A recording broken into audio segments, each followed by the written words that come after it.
Hello అందరికీ. అందరూ ఎలా ఉన్నారండి? సో, హోప్ మీ అందరూ చాలా బాగున్నారనుకుంటున్నాను. సో, ఆషాఢం స్టార్ట్ అయింది కదా! హైదరాబాద్‌లో ఉన్న వాళ్ళందరికీ కూడా బోనాలనేవి స్టార్ట్ అయిపోతాయి. సో, ఇప్పుడు థర్డ్ వీక్ అనమాట ఆల్రెడీ బోనాలు స్టార్ట్ అయ్యి. ఈ వీక్ మా సైడ్ అయినాయి బోనాలు. సో, మా అక్క లాస్ట్ ఇయర్ నుండి బోనం చేస్తుంది అమ్మవారికి. సో, ఫస్ట్ టైం చేసింది. ఇప్పుడు సెకండ్ టైం అనమాట బోనం చేయడము. So, last time first time చేసినప్పుడు కుండలో చేసింది మా అక్క. సో, ఈసారి అయితే ఇంకా డెడికేటెడ్గా ఒక బిందెలో బోనం ఎప్పుడు ప్రతిసారి చేయాలనేసి ఇంకా బిందెలో అయితే చేసింది. సో, ఫస్ట్ అయితే మేము బోనము వండేసుకుంటాము. వండినాక చల్లారినాక అప్పుడు అలంకరణ అనేది చేసుకుంటాం అనమాట బోనంకి. సో, ఇప్పుడు మేమైతే అలంకరణ స్టార్ట్ చేసాము.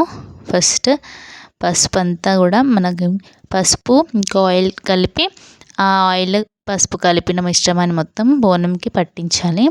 దానిపైనుండి మళ్ళీ పసుపు ఒక టీ స్టెయినర్ తోటి జల్లించుకున్నట్టు నేను వీడియోలో చూపించినట్టు జల్లించుకుంటే సరిపోతుంది. సో, బోనం మొత్తం అలా చల్లించుకున్న తర్వాత మన ఇష్టం అండి. ఫ్రంట్ సైడ్ నేనైతే ఓం పెట్టాను, స్వస్తిక్ పెట్టుకోవచ్చు, అమ్మవారి ఫేస్ పెట్టుకోవచ్చు. సో, మీ ఇష్టం వచ్చినట్టు ముందైతే డెకరేషన్ చేసుకోవచ్చు. చాలామంది ఇంకా చాలా బాగా చేస్తారు. అమ్మవారి ఫేస్ పెట్టేసి ఇంకా చెంకి మొత్తం పెట్టేసి ఇంకా బాగా కూడా చేయొచ్చు. సో, మేము ఇప్పుడిప్పుడే స్టార్టింగ్ కాబట్టి సింపుల్ అండ్ స్వీట్గా చేసేసాము డెకరేషన్ అనేది. సో, నేను ఇంకా మా అక్క కలిసి అమ్మవారికి అలంకరణ అయితే చేస్తున్నాం అనమాట బోనంకి. సో, ఇక్కడ అదే మీకు చూపిస్తున్నాను.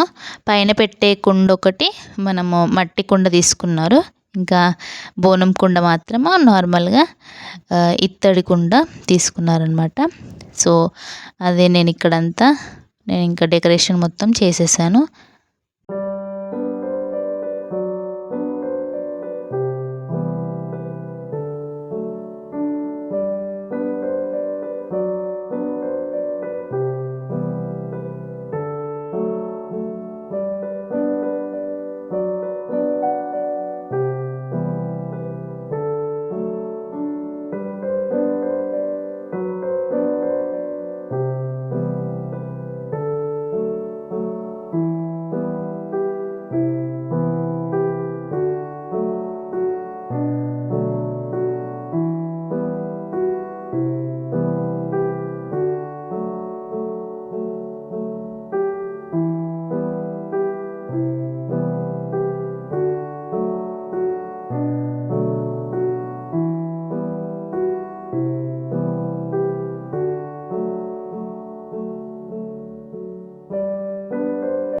సో, ఇంకా ఇక్కడ అలంకరణ అయితే అయిపోయిందనమాట. బోనం మొత్తం పూజించేసాము. ఇంకా దేవుడి దగ్గర పెట్టేసుకున్నాం అనమాట. దీపం వెలిగించి కొబ్బరికాయ కొట్టేసి ఇంకా మేము రెడీ అయిపోయేలోపు పిల్లలందరిని రెడీ చేసేసాము. మా ఆద్య అయితే చాలా చక్కగా మొక్కుకుంటుంది దేవుడికి. దక్షిత్ ఇంకా రుద్రాంశ అందరూ కూడా మొక్కనంటే మొక్కుతున్నారనమాట దేవుడికి. ఇంకా అందరం రెడీ అయిపోయాము ఇక్కడ టెంపుల్ దగ్గరికి వెళ్ళడానికి. సో, మీ సైడ్ బోనాలు అయ్యాయా? మీ సైడ్ అవుతే కామెంట్ చేయండి అయ్యాయా లేదా అనేసి. అండ్ ఇంకా బోనం అయితే తీసుకెళ్తున్నాము దేవుడి దగ్గరికి. వాకబుల్ డిస్టెన్స్లోనే ఉంటుంది. సో, ఎత్తుకొని తీసుకెళ్ళిపోతాం అనమాట మేము. సో, దగ్గరే ఉంటుంది కాబట్టి ఇంకా బోనం అయితే ఎత్తుకుంటున్నాము. మీ సైడ్ బోనాలు ఎలా చేసుకుంటారో నాకు కమెంట్ సెక్షన్లో చెప్పండి. సో, ఒక్కొక్క ప్రాంతాన్ని బట్టి ఒక్కొక్క ఏరియాని బట్టి కూడా బోనాలు డిఫరెంట్గా చేసుకుంటారని నాకు మొన్నే అర్థమైంది. సో, కొన్ని రీల్స్ చూశాక కొంతమంది పచ్చి పులుసు అవన్నీ కూడా వేస్తున్నారు బోనంలో. సో, ఒక్కొక్కరు ఒక్కొక్కలాగా చేసుకుంటారనమాట. సో, ఇంకా బయలుదేరిపోయినామన్నమాట టెంపుల్కి. సో, మేము వెళ్ళే రోజు చాలా వర్షం వచ్చిందనమాట. యాక్చువల్గా బోనాలు అంటేనే వర్షం పడుతున్నప్పుడు వెళ్తారంట.